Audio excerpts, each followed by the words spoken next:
and I, our goal is the same. We should be working together. A symbiosis. You do not know my mind. I simply want the Diné bloodline to endure. Really now? You're just another mote in the storm. How you react to all the slings and arrows, that's what counts. That's why you call those squirming monsters you are children. What I have done is forbidden. Forgive me, all of you.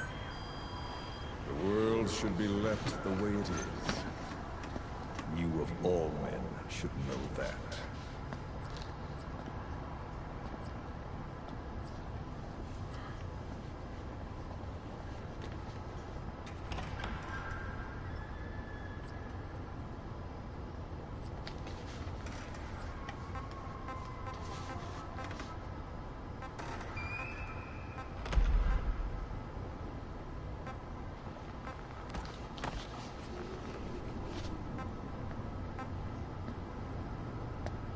Forgive me, but my schedule has changed.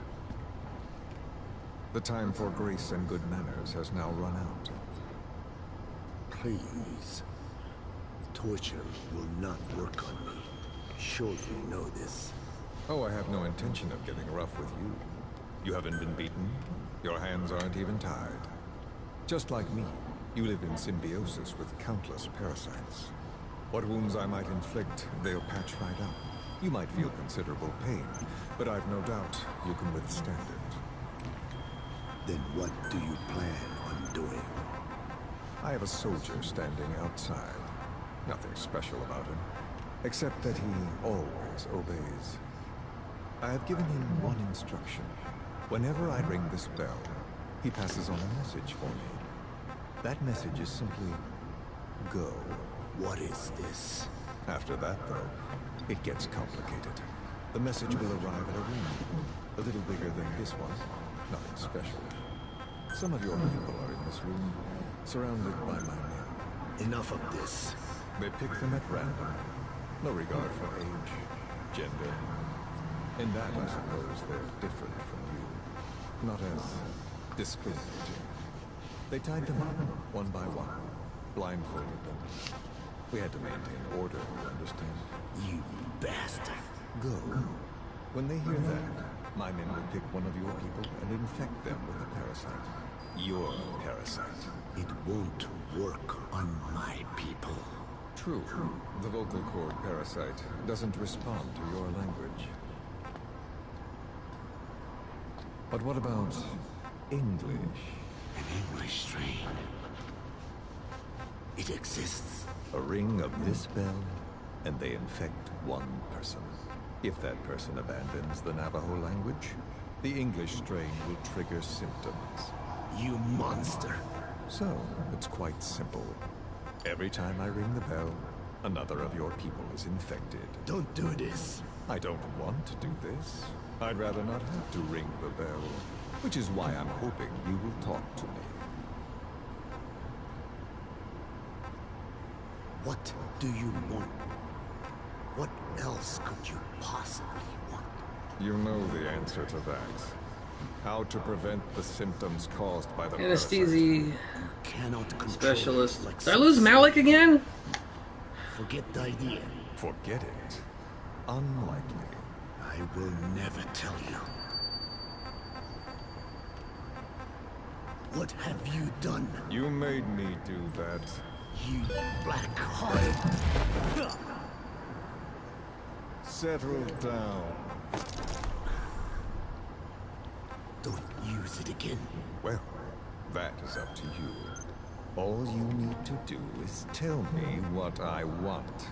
How to prevent the vocal cord parasite symptoms. I thought, oh, I had one already. Don't tell me he's in the... The adult soldiers at Amasa are all dead. What? The parasite traveled downstream. It would appear that he was involved. Another demon who woke up from 9 years of slumber. As a result, the vocal cord parasite spread through the village.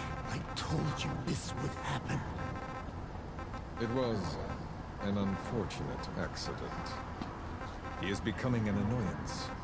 He may stumble upon the truth sooner or later, but I suppose that is really of no consequence. One day, he too will pay for what he has done. Black Anna. The real demon is you. You know, this incident made me realize something. You are right. I should have acted with more humility. These creatures cannot be controlled. All the more reason I require a means to stop them. There is no such way. Only way. Wait! Don't ring it again. It is up to you. Out with it. I see now. There must be more to it than that. What? They are in you. You use this land to breed more of my children. And not just here. No. In pursuit of your ethnic cleansers, you sifted through many language strains, finding hosts, breeding more and more. You would have been infected in the process. Infected with countless strains. Most likely your mother tongues as well. Romania, northern Transylvania. You found that one too. Yes, the Hungarian strain that responds to the CK's dialect. Silence! Black Anna. It is you who shall pay.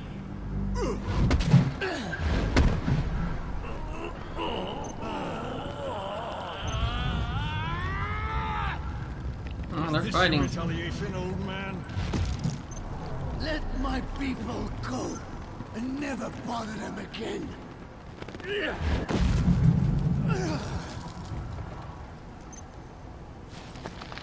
You heard me.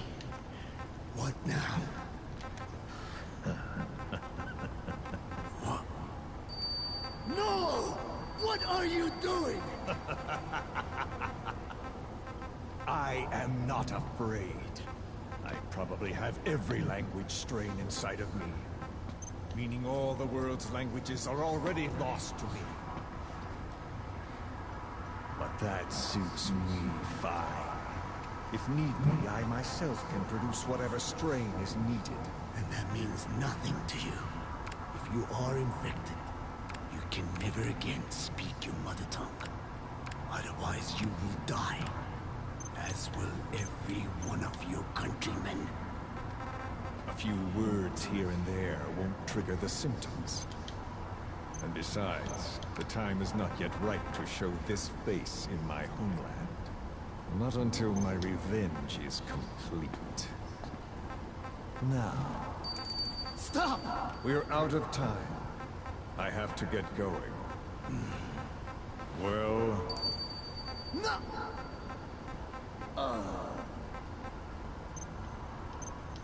Radiation. It's radiation. Radiation? Of course. So it can be used. But how much? I do not know. Radiation denatures their reproductive cells, preventing them from mating. Same principle as the sterilization technique. The reproductive cells are more sensitive to radiation than the rest of the body. But I have not tested it. There is no telling what mutation could result, or how the host may be affected. Not to mention what could happen if this is done post-infection. I don't care. This plan goes into action now. As long as it works, the details can wait. You wouldn't be lying to me, of course, old man. I can guarantee nothing. I owe you my life. My body has been burned on countless occasions, but it survives, thanks to your children. That is why I trust you. Then do not repeat my mistake. What's that? In the West, It is said that the Word became flesh and dwelt among us. In the East, it is said the man of flesh brings spiritual power to words. The people knew back then that these creatures carry the gospel. They do not belong in our hands. They must not be touched. How enlightening. I'll remember that. Consider this my thanks. What are you? Catch. No!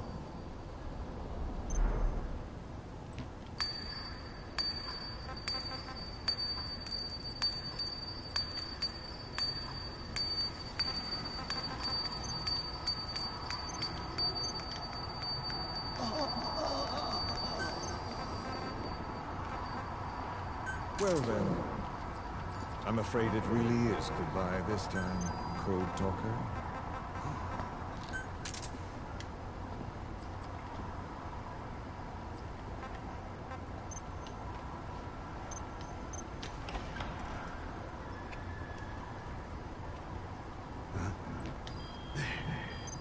There is no soldier.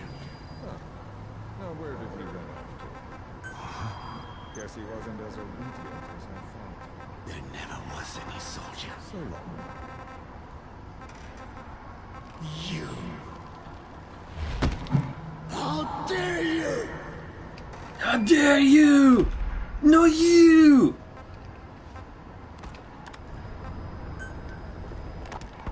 There's something I've been wondering. Why are you called Code Talker? During World War II, the U.S. military used the languages of different tribes, including the Navajo, as codes, right? I know the term Code Talker was used to mean people sent to the battlefield to speak in those codes. Were you one of them? Our mother tongue was indeed used for war. But I did not go. I was already over the conscription age. However, I was made to help craft the codes that were spoken.